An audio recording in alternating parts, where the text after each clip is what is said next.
سورہ حامیم سجدہ کا ایک صفحہ آج کی تراویح میں پڑھا گیا ہے، لیکن اس کا خلاصہ جو ہے کل کی تراویح میں پیش ہو چکا ہے۔ آج سورہ شورا کے نکات پیش ہیں۔ اس سورہ کا نام شورا ہونے کا یہ مطلب نہیں ہے کہ اس میں اسلام کا شورائی نظام بیان کیا گیا ہے، بلکہ امرہم شورا بینہم، یعنی وہ آپس میں مشورے سے کام کرتے ہیں، یہ لفظ اس صورت کے اندر آیا ہے اور اسی مناسبت سے اس کا نام سورہ شورا ہے۔ ابتدا اس طرح کی گئی ہے کہ تم لوگ ہمارے نبی صلی اللہ علیہ وآلہ وسلم کی پیش کی ہوئی باتوں پر تعجب کا اظہار کرتے ہو۔ یہ کوئی نئی بات نہیں کہ کسی آدمی پر اللہ کی وحی آئے، ایسی ہی وحی اور زندگی بسر کرنے کی ہدایت ان سے پہلے بہت سے انبیاء علیہم السلام کو دی جا چکی ہے۔ اس طرح یہ بھی تعجب کی بات نہیں کہ آسمانوں اور زمین کے مالک ہی کو معبود مانا جائے، بلکہ تعجب کی بات یہ ہے کہ اس کے بندے ہو کر اس کی خدائی میں رہتے ہوئے لوگ کسی دوسرے کو اللہ اور حاکم تسلیم کریں، توحید پر بگڑتے ہو، حالانکہ مالک کائنات اور حقیقی رازق کے ساتھ جو شرک تم کر رہے ہو، تو یہ اتنا بڑا جرم ہے کہ آسمان پھٹ پڑیں تو کوئی تعجب کی بات نہیں۔ تمہاری اس دیدہ دلیری پر فرشتے بھی حیران ہیں اور ہر وقت ڈر رہے ہیں کہ نامعلوم کب تم پر اللہ کا عذاب ٹوٹ پڑے۔ یہ باتیں جو یہاں پر ابھی آئی ہیں اور اس طرح کی باتیں جو دوسری جگہ پر مذکور ہیں، ایسا نہیں ہے کہ یہ اس وقت ہی کہی جاتی تھی۔ آج بھی اگر ہم دعوت لے کر غیروں میں جائیں تو اس طرح کی باتیں آج بھی ہم کو سننے کو ملیں گی کہ ایک انسان کے اوپر اللہ کی طرف سے وحی کیسے آ سکتی ہے، وغیرہ وغیرہ۔ جیسے اس وقت لوگوں کو تعجب ہوتا تھا، آج بھی اس طرح کے سوالات لوگ کریں گے۔ اللہ تبارک تعالیٰ نے اس کا خوب جواب دیا ہے کہ اگر زمین پر فرشتے بس رہے ہوتے تو ان کی ہدایت کے لیے ہم فرشتے اتارتے۔ چونکہ دنیا میں انسان بستے ہیں، اس لیے جو ہے کسی انسان کو ہی نبی بنا کر بھیجا گیا ہے، اور اگر کسی فرشتے کو نبی بنا کر بھیج دیا جاتا تب تو اعتراض کا اور زیادہ موقع تھا کہ وہ فرشتے ہیں، ان کو کھانے پینے کی ضرورت نہیں ہے، بیوی بچے نہیں ہیں، رزق وغیرہ کی تلاش کے لیے تگ و دو انہیں نہیں کرنی ہے، تو پھر وہ جو اللہ کی طرف سے عبادت کا حکم انہیں دیا جا رہا ہے وہ اچھی طرح سے بجا لاتے ہیں۔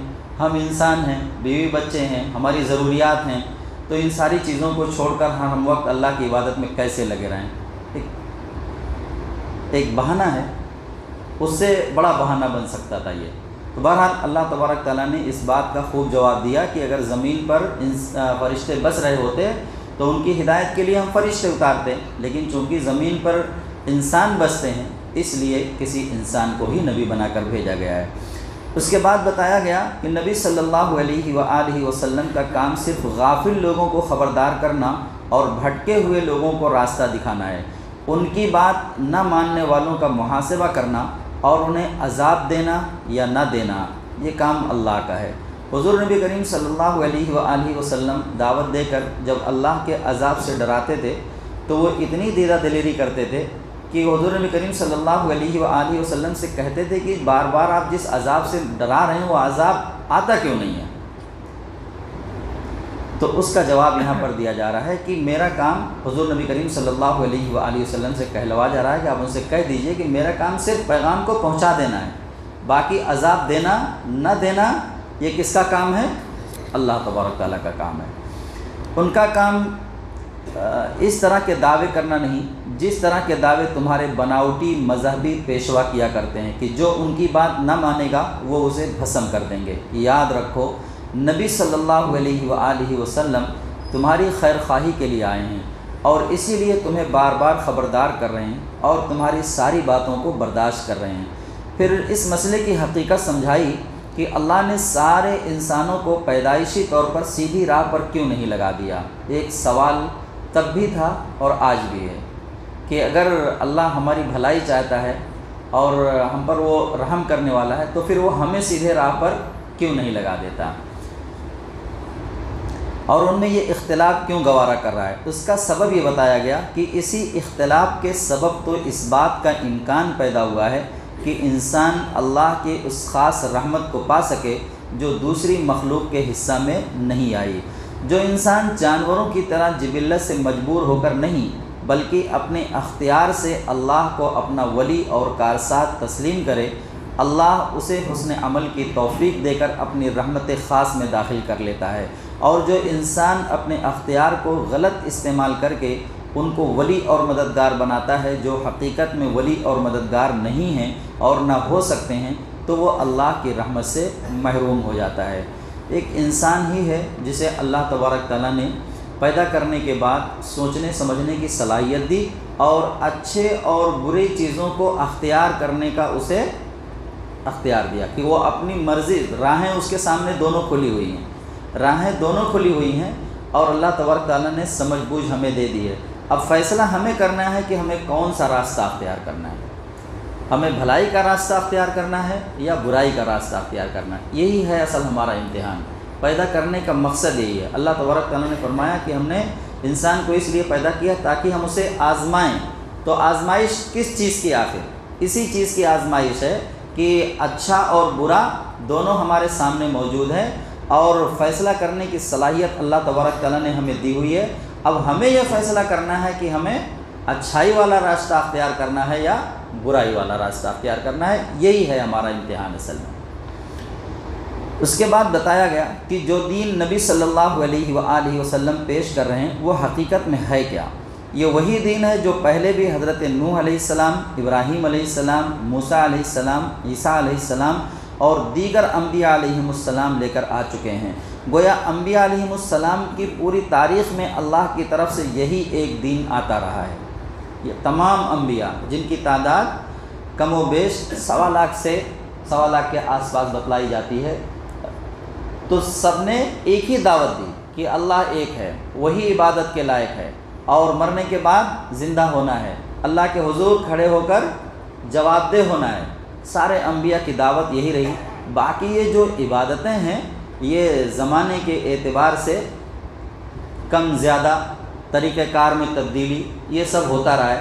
جیسے انسان کے مثال دی ہے کہ جیسے انسان کے کپڑے کی بناوٹ تو ایک ہی ہوتی ہے، اب وہ 2 سال کا بچہ ہے تب بھی کرتے کی بناوٹ ویسے ہی رہے گی، سائز تھوڑا چھوٹا رہے گا، بس اتنا ہی ہے۔ 10 سال کا ہوگا تو بناوٹ وہی رہے گی لیکن سائز تھوڑا بڑھ جائے گی۔ پورا انسان بن جائے گا تب بھی کرتے کی بناوٹ وہی رہنے والی ہے، سائز تھوڑا بڑا ہو جائے گا بس۔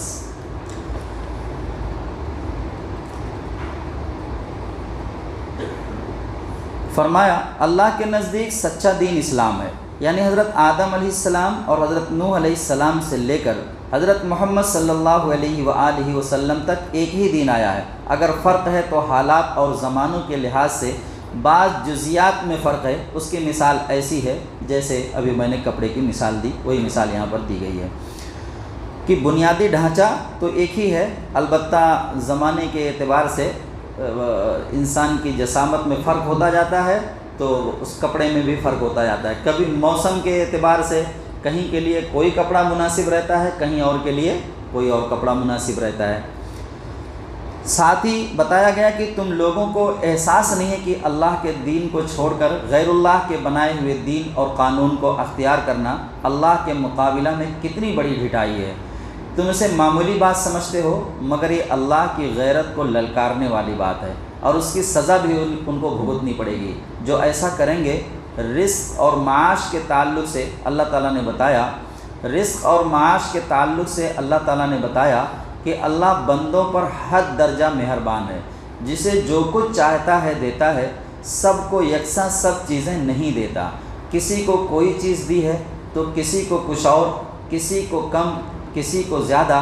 اگر وہ زمین میں روزی پھیلا دے اور سب بندوں کو کھلا رزق دے دے تو وہ زمین میں سرکشی اور طوفان برپا کر دیں گے، مگر وہ ایک حساب سے جتنا چاہتا ہے نازل فرماتا ہے، یقیناً وہ اپنے بندوں سے باخبر ہے۔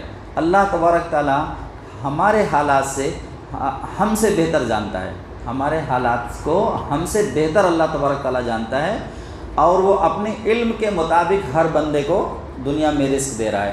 کسی کو اس نے علم دے رکھا ہے، کسی کو خوبصورتی دے رکھی ہے، کسی کو کوئی ہنر دے رکھا ہے، کسی کو کوئی فن دے رکھا ہے، کسی کے رزق میں تنگی ہے، کسی کے رزق میں فراخی ہے، کس کو کیا دینا ہے، کتنا دینا ہے، کب دینا ہے، یہ اللہ بہتر جانتا ہے اور اسی حساب سے دیا جاتا ہے۔ اور یہ ہم اپنے ذہن سے بھی اگر یہ بات ہم سوچیں کہ اگر سب کو برابر رزق دے دیا جائے تو پھر اس دنیا کا نظام نہیں چل پائے گا، پھر اس دنیا کا نظام نہیں چل پائے گا۔ اگر سب کے پاس فراوانی ہے تو پھر کون آئے گا یہ بگڑے ہوئے پنکھے کو ٹھیک کرنے کے لیے؟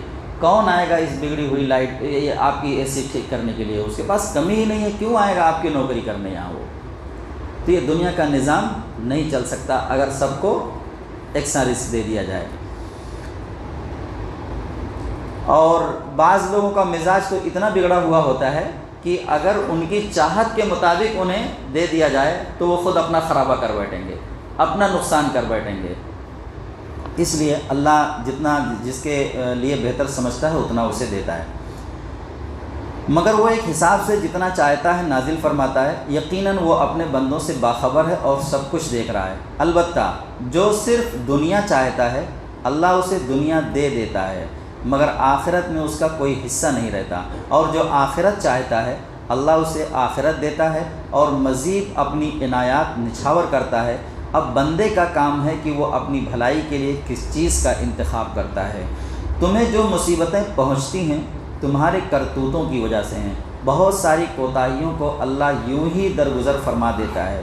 یہ بہت بڑی بات جو ہے ہماری ہدایت کے لیے اللہ تبارک تعالیٰ نے کہی ہے کہ ہمارے اوپر جب کوئی مصیبت اور پریشانی آتی ہے تو ہم اسے دوشی اللہ کو ٹھہراتے ہیں، لیکن اللہ تبارک تعالیٰ نے یہاں پر کیا بات کہی ہے کہ وما اصابکم من مصیبت فبما کسبت ایدیکم ویعفو عن کثیر، کہ تمہارے اوپر جو بھی مصیبتیں آتی ہیں وہ تمہارے کرتوتوں کی وجہ سے آتی ہیں، ویعفو عن کثیر، اور بہت زیادہ معاف کر دیا جاتا ہے، نظر انداز کر دیا جاتا ہے، گنتی میں ہی نہیں لاتا اللہ تبارک تعالیٰ بہت ساری ہماری کرتوتوں کو، برے اعمال کو۔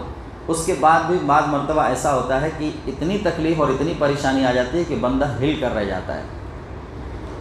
تو یہ کیوں ہوتا ہے؟ یہ دیکھو ہم لوگ نا اس لائق نہیں کہ اللہ ہمیں آزمائے، جیسے ابراہیم علیہ السلام کی آزمائش کی گئی، جیسے اور تمام انبیاء کو آزمایا گیا۔ ہم تو اپنے کرتوتوں کا جو صلہ ہے اس سے بچ جائیں وہی بڑی بات ہے۔ آزمائش کے لائق ہم جیسے گنہگار لوگ۔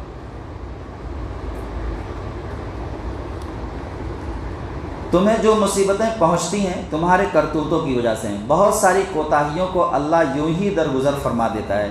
تم زمین میں خدا کو عاجز نہیں کر سکتے، اللہ کے مقابلہ میں تمہارا کوئی مددگار نہیں۔ تم انسانوں کو جو کچھ دیا گیا ہے وہ بہت معمولی اور چند روزہ فائدہ بخش ہے، یعنی یہ دنیا کی جو نعمتیں ہیں یہ بہت معمولی ہیں، بہت معمولی۔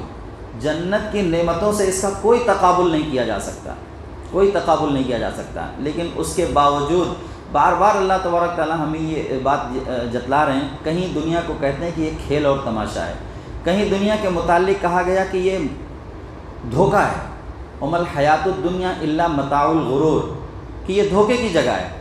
مگر اب کہہ کون رہا ہے؟ اللہ تبارک تعالیٰ کہہ رہے ہیں، جس نے اس ساری کائنات کو بنایا ہے، ذرے ذرے کو بنایا، وہی کہہ رہا ہے کہ یہ دھوکے کی جگہ ہے، مگر ہم دل لگائے ہوئے ہیں، اس میں سے باہر نکلنا ہی نہیں چاہتے ہیں۔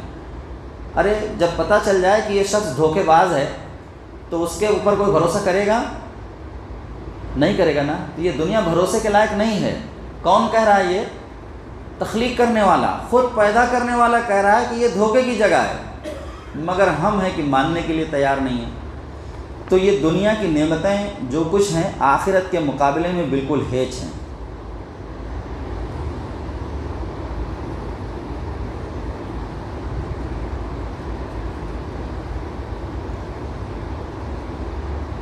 تم انسانوں کو جو کچھ دیا گیا ہے وہ بہت معمولی اور چند روزہ ہے، خدا کے پاس آخرت میں جو کچھ ہے وہ زیادہ بہتر اور پائیدار ہے۔ وہ ان لوگوں کے لیے ہے جو خدا کو مانتے ہیں، اس پر بھروسہ کرتے ہیں، کبیرہ گناہوں سے بچتے ہیں، بے حیائی کے کاموں سے پرہیز کرتے ہیں، غصہ آ جائے تو درگزر کرتے ہیں، اپنے رب کا حکم مانتے ہیں، نماز پڑھتے ہیں، اپنے معاملات آپس کے مشورے سے چلاتے ہیں، ہم نے جو دیا ہے اس میں سے راہ خدا میں خرچ کرتے ہیں۔ یہ بھی بہت بڑی بات اللہ تبارک تعالیٰ نے کہی ہے۔ ہم ہمیشہ اس معاملے میں بھی دھوکے میں رہتے ہیں. ہم یہ سوچتے ہیں کہ ہم نے کمایا ہے، ہم نے کمایا، ہم نے محنت. یہ قارون سوچتا تھا، یہ قارون کہتا تھا جب اس کے لوگوں نے اس سے کہا کہ اللہ نے تمہیں نوازا ہے، تم اللہ کے راستے میں خرچ کرو، تو وہ کہتا ہے کہ اللہ نے نہیں دیا ہے، یہ ہم نے اپنی صلاحیت سے کمایا ہے، اپنی محنت سے کمایا ہے. تو ہم بھی یہی کہتے ہیں، ہم نے کمایا. تھوڑا سا اللہ تبارک تعالیٰ دے دیتا ہے جب، تو اتنا گناتے ہیں کہ تھکتے نہیں ہیں کہ ہم نے ایسا کیا، ہم نے ویسا کیا، ہم نے یہاں محنت کی، یہاں دماغ لگایا، وہاں دماغ لگایا. ارے اپنے آپ کو ایسا گناتے ہیں کہ ایسا لگتا ہے کہ بس سب کچھ انہی کے پاس ہے اور کسی کے پاس کچھ ہے نہیں. لیکن اللہ تبارک تعالیٰ نے کیا کہا ہے کہ جو ہم نے دیا ہے اس میں سے خرچ کرو. سب کچھ دیا ہوا کس کا ہے؟ اللہ کا. جتنی صلاحیتیں آپ کے پاس، ہمارے پاس ہیں نا، ان صلاحیتوں سے کئی گنا صلاحیت والے لوگ موجود ہیں، لیکن جتنا ہمیں اور آپ کو اللہ نے دیا ہے اتنا ان کو ملا نہیں. یہ سمجھ لیں. اگر آپ یہ کہتے ہیں کہ ہم نے محنت سے کمایا ہے، تو آپ سے اور ہم سے کئی گنا محنت کرنے والے مزدور جو پوری گاڑیاں خالی کرتے ہیں، کئی گنا محنت کرتے ہیں، پسینہ بہاتے ہیں، لیکن ان کو اتنا نہیں ملا ہے جتنا ہم کو اور آپ کو اللہ نے دے رکھا ہے. آپ سے زیادہ صلاحیت والے لوگ نہ جانے کتنے، دیکھا ہوگا آپ نے کہ آپ سے زیادہ صلاحیت والے لوگ آ کر جو ہے کم صلاحیت والوں کے پاس نوکریاں کرتے ہیں. وہ انہیں تنخواہیں دیتے ہیں، نہ علم ہے نہ کچھ، بس اللہ نے دیا ہوا ہے. اس پیسے کے بل پر ایک پڑھا لکھا انسان ان کے پاس آ کر نوکری کرتا ہے. یہ دنیا ہے، نہیں سمجھ سکتے اس کو. تو اس کو سمجھنے کا آسان طریقہ یہ ہے کہ جو کچھ دیا ہے وہ کس کی طرف سے دیا ہوا ہے؟ اللہ کی. اور حق بات ہے بھی یہی، اللہ یہی کہہ رہا ہے کہ مما رزقناہم ینفقون، جو ہم نے دیا ہے اس میں سے خرچ کرو. اگر بات یہ ہوتی کہ جو تم نے کمایا ہے اس میں سے خرچ کرو، تب تو بات سمجھ میں آتی کہ جو ہم سینت کر رکھنے کہ بھائی ہم نے کمایا ہے، ہم کیوں خرچ کریں. لیکن اللہ نے کیا کہا کہ جو ہم نے دیا ہے اس میں سے خرچ کرو. تو اب سینت کر رکھنے کی تو بات ہی نہیں ہے، کیونکہ اللہ نے دیا ہے اور اللہ اپنے راستے میں خرچ کرنے کا ہم سے کہہ رہا ہے. اور ایسا نہیں ہے کہ اگر ہم اس کے راستے میں خرچ کریں گے تو ہمارے رزق میں کمی واقع ہو جائے گی. نہیں، ابھی پھر کیا کہتا ہے؟ اور بڑھا چڑھا کر دوں گا، اور بڑھا چڑھا کر، دنیا میں بھی اور آخرت میں تو بے حد و حساب دیا جائے گا جو شخص اللہ کے راستے میں خرچ کرے گا. تو ہمیں جو ہے اس سوچ سے باہر نکلنا ہے کہ ہم نے کمایا ہے، بلکہ جو اللہ نے دیا ہے اس میں سے خرچ کرنا ہے.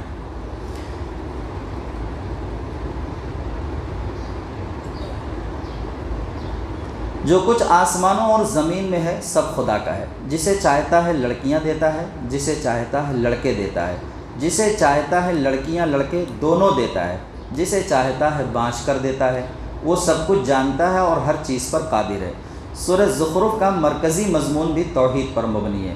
قیامت کا ذکر کرتے ہوئے مشرکین کے اس عقیدہ کی بھی تردید کی ہے کہ وہ ملائکہ کو الوہیت میں شریک سمجھتے ہیں اور ان کی شفاعت کا اعتماد رکھتے ہیں. کافروں کے کفر کا اصل سبب یہ قرار دیا کہ ان کی دنیاوی کامیابیوں نے انہیں دھوکہ میں مبتلا کر رکھا ہے، اور وہ یہ سمجھتے ہیں کہ آخرت میں بھی وہی کامیاب ہوں گے. یہ شیطان کا دھوکہ ہے.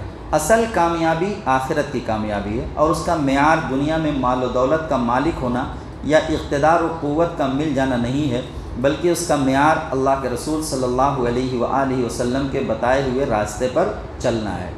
پھر نبی صلی اللہ علیہ وآلہ وسلم کو کافروں کی طرف سے قتل کرنے کی سازشوں پر تنبیہ کرتے ہوئے فرمایا، انہوں نے سمجھ رکھا ہے کہ ہم ان کی راز کی باتیں اور خسر پسر سنتے نہیں ہیں، ہم سب کچھ سن رہے ہیں اور ہمارے فرشتے ان کے پاس بیٹھے لکھ رہے ہیں. انہیں ان کے حال پر چھوڑ دیجئے اور کہہ دیجئے سلام ہے، تمہیں عنقریب معلوم ہو جائے گا کہ اللہ کیا کرنے والا ہے. جس رات حضور نبی کریم صلی اللہ علیہ وآلہ وسلم مکہ سے ہجرت کر کے مدینہ کے سفر پر نکلتے ہیں مدینہ کے لیے، اس رات آپ کے گھر کے ارد گرد چاروں طرف ننگی تلواریں لے کر لوگ کھڑے ہوئے تھے کہ بس ابھی جب صبح نماز کے لیے نکلیں گے تو زندگی کا خاتمہ کر دیا جائے گا. اللہ تبارک تعالیٰ نے اور کئی مرتبہ جو ہے ساز باز کر چکے ہیں حضور نبی کریم صلی اللہ علیہ وآلہ وسلم کے قتل کی، لیکن اللہ تعالیٰ محافظ ہے، وہ بچانے والا ہے. وہ انہی کے سامنے سے حضور نبی کریم صلی اللہ علیہ وآلہ وسلم نکل کر چلے جاتے ہیں اور وہ کھڑے ہی رہ جاتے ہیں. اپنے بستر پر حضرت علی رضی اللہ عنہ کو سلا کر جاتے ہیں۔ صبح جب حضرت علی جو ہے جب وہ حضرت علی کو بستر پر پاتے ہیں تو انہیں پکڑ کے جھنجھوڑتے ہیں، انہیں برا بھلا کہتے ہیں، جبکہ خود ان کے سامنے سے ہی حضور نبی کریم صلی اللہ علیہ وآلہ وسلم گئے ہیں۔ جب تو اللہ جس کی حفاظت کرے اسے کوئی نقصان نہیں پہنچا سکتا ہے۔ جو شخص خدا کے پیغام سے غفلت برتتا ہے ہم اس پر ایک شیطان مسلط کر دیتے ہیں۔ بہت بڑی بات ہے، ڈرنے والی بات ہے۔ جو شخص خدا کے پیغام سے غفلت برتتا ہے، اللہ تبارک تعالیٰ نے کیا کہا؟ ہم اس کے لیے اس کے پیچھے ایک شیطان مسلط کر دیتے ہیں۔ شیطان کا کام کیا ہے؟ نیکی کی طرف لے کے جانا، اچھائی کی طرف لے کر جانا نہیں۔ اللہ تبارک تعالیٰ نے کہا یہ تمہارا کھلا ہوا دشمن ہے۔ تو دشمن تو ہمیشہ نقصان پہنچانے کی فراق میں رہے گا کہ کب موقع ملے کب ان کو نقصان پہنچا دیں۔ اللہ تبارک تعالیٰ نے کہا کہ دشمن یہ کھلا ہوا دشمن ہے، تو اور وہی مسلط کر دیا گیا ہے، تو اب تو امید نہیں کی جا سکتی اس بندے سے نیکی کی۔ تو ہمیں جو ہے ہر وقت چوکنا رہنے کی ضرورت ہے، اور اللہ نے جو پیغام دیا ہے اسے اپنی عملی زندگی میں لانے کی ضرورت ہے۔ یہ شیاطین ایسے لوگوں کو سیدھی راہ سے بھٹکاتے ہیں اور وہ اپنی جگہ یہ سمجھتے ہیں کہ ہم سیدھی راہ جا رہے ہیں۔ آخر کار جب یہ شخص یہاں پہنچے گا تو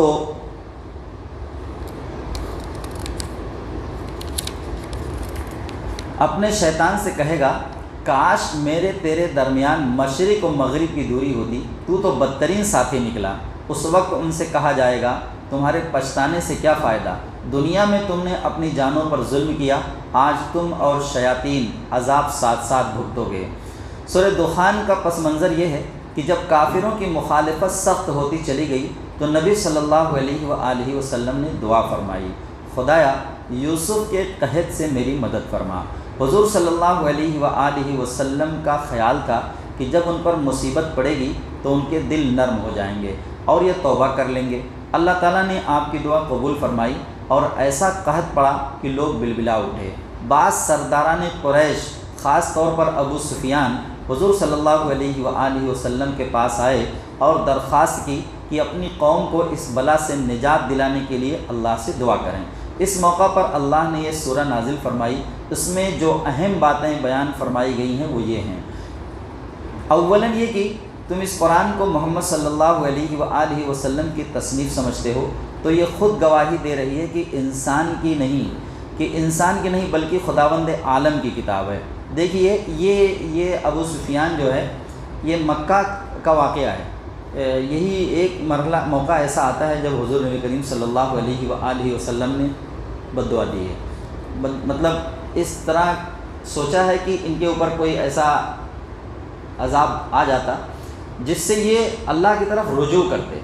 مقصد اصل میں یہ تھا، ان کو نقصان پہنچانا مقصد نہیں تھا، مقصد ان کا فائدہ ہی تھا کہ ایسی کوئی پریشانی میں یہ گھر جاتے کہ اللہ کو یاد کرتے، یہ اصل مقصد تھا۔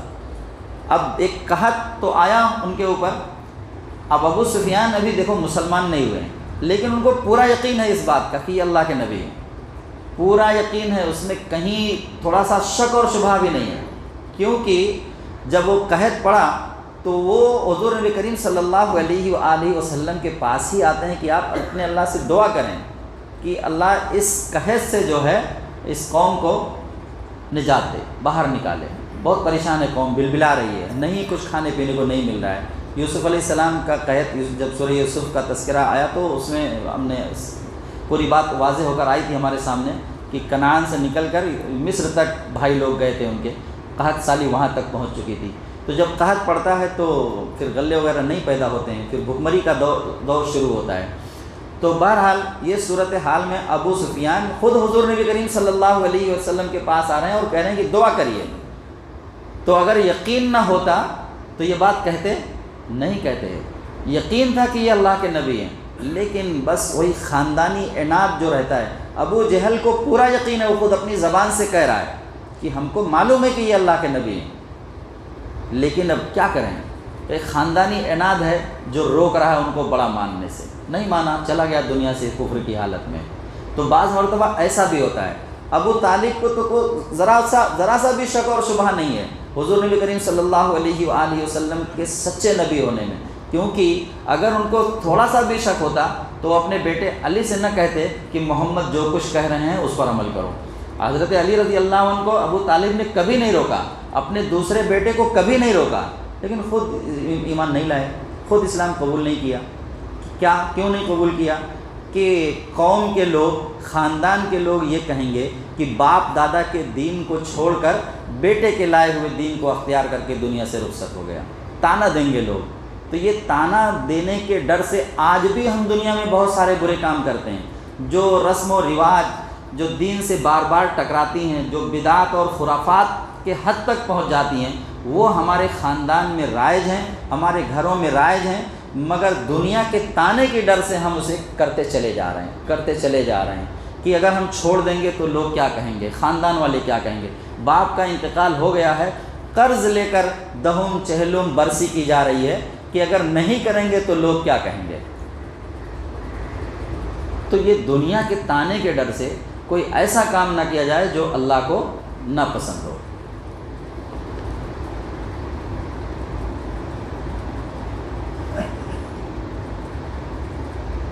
اللہ تعالیٰ نے آپ کی دعا قبول فرمائی اور ایسا قحط پڑا کہ لوگ بلبلا اٹھے۔ اولین یہ کہ تم اس قرآن کو محمد صلی اللہ علیہ وآلہ وسلم کی تصنیف سمجھتے ہو تو یہ خود گواہی دے رہی ہے کہ انسان کی نہیں بلکہ خداوند عالم کی کتاب ہے۔ دوسرے یہ کہ تم اس کتاب کو اپنے لیے ایک مصیبت سمجھتے ہو کہ اس میں تو بس یہ حرام ہے، یہ شرک ہے، یہ بدعت ہے، یہی لکھا ہوا ہے، حالانکہ وہ بڑی انتہائی مبارک گھڑی تھی جب اللہ نے سراسر اپنی رحمت کی بنا پر تمہارے یہاں رسول بھیجنے اور اس پر اپنی کتاب نازل کرنے کا فیصلہ فرمایا۔ تیسرے یہ کہ تم اپنی نادانی سے یہ سمجھتے ہو کہ اس رسول اور اس کتاب سے لڑ کر تم جیت جاؤ گے، حالانکہ اس رسول کی بعثت اور اس کتاب کی آمد اس خاص گھڑی میں ہوئی ہے جب اللہ تعالیٰ قسمتوں کے فیصلے فرماتا ہے، اور اللہ کے فیصلے کمزور نہیں ہوتے کہ جس کا جی چاہے اٹھ کر بدل ڈالے، نہ وہ کسی جہالت اور نادانی پر مبنی ہوتے ہیں کہ ان میں غلطی رہ جائے، وہ اس فرما روائے کائنات کے پختہ اور اٹل فیصلے ہوتے ہیں جو سمیع، علیم اور حکیم ہے۔ چوتھے یہ کہ اللہ کی ربوبیت اور رحمت کا صرف یہی تقاضا نہیں ہے کہ وہ تمہارا پیٹ بھرا کرے، بلکہ یہ بھی ہے کہ وہ تمہاری رہنمائی کا انتظام بھی کرے۔ چنانچہ اسی لیے اللہ نے اپنے رسول بھیجے ہیں اور کتابیں اتاری ہیں۔ اللہ تبارک تعالیٰ نے ہمارا پیٹ بھرنے کے لیے اس کائنات میں طرح طرح کی نعمتوں سے اس کائنات کو بھر رکھا ہے، لیکن ان نعمتوں کو دے کر احسان نہیں جتلایا۔ لیکن جب اس نعمت کو دیا، یعنی حضور نبی کریم صلی اللہ علیہ وآلہ وسلم کو مبعوث فرمایا، تو احسان جتلا دیا۔ اس بات سے اندازہ لگا سکتے ہیں کہ پیارے آقا صلی اللہ علیہ وآلہ وسلم اور یہ اللہ کی کتاب ہمارے لیے کتنی بڑی نعمت ہے۔ ساری کائنات کو نعمتوں سے بھر دیا، احسان نہیں جتلایا، لیکن جب اس نعمت کو دیا تو احسان جتلا دیا۔ اس کے بعد سورہ جاسیہ ہے، اس میں بتایا گیا کہ تعصب سے پاک اور ذرا سی عقل رکھنے والا بھی اپنے چاروں طرف پھیلی نشانیوں کو دیکھ لے گا تو پکار اٹھے گا کہ بغیر خدائے واحد کے یہ سارا عظیم الشان نظام وجود میں نہیں آ سکتا۔ لیکن جو ہٹ دھرم کسی غرض سے قسم کھا کر بیٹھ گیا ہو کہ وہ مان کر نہیں رہے گا تو اسے کوئی نشانی اور معجزہ بھی یقین دلانے کے لیے کافی نہیں ہو سکتا۔ پھر فرمایا کہ یہ خدا سے بے خوف لوگ آپ کے ساتھ جو بےہودگیاں کر رہے ہیں آپ ان پر صبر کیجئے اور اپنے کام میں لگے رہیے، خدا ان سے خود نمٹ لے گا اور آپ کو اجر عظیم عطا فرمائے گا۔ آخرت کے بارے میں دلائل دیتے ہوئے فرمایا، جس طرح تم آپ سے آپ زندہ نہیں ہو گئے بلکہ ہمارے زندہ کرنے سے زندہ ہوئے ہو، اسی طرح تم آپ سے آپ نہیں مر جاتے بلکہ ہمارے موت دینے سے مرتے ہو، اور ایک وقت یقیناً ایسا آنا ہے جب تم سب بیک وقت جمع کیے جاؤ گے۔ اس بات کو تم اپنی نادانی اور جہالت سے آج نہیں مانتے تو نہ مانو، جب وہ وقت آ جائے گا تو تم خود اپنی آنکھوں سے دیکھ لو گے کہ اپنے خدا کے حضور پیش ہو اور تمہارا پورا اعمال نامہ بغیر کسی کمی بیشی کے تیار ہے اور تمہارے ایک ایک کرتوت کی گواہی دے رہا ہے۔ اس وقت تم کو معلوم ہو جائے گا کہ عقیدہ آخرت کا یہ انکار اور اس کا یہ مذاق جو آج تم اڑا رہے ہو تمہیں کس قدر مہنگا پڑا۔ 22ویں تراویح کا بیان ختم ہوا۔ اللہ تعالی ہم سب کو قرآن پڑھنے، اس کو سمجھنے اور اس پر عمل کرنے کی توفیق عطا فرمائے۔ ربنا تقبل منا انک انت السمیع العلیم وتب علینا انک انت التواب الرحیم۔ صلی اللہ تعالی علی خیر خلقہ محمد وعلی آلہ واصحابہ اجمعین برحمتک یا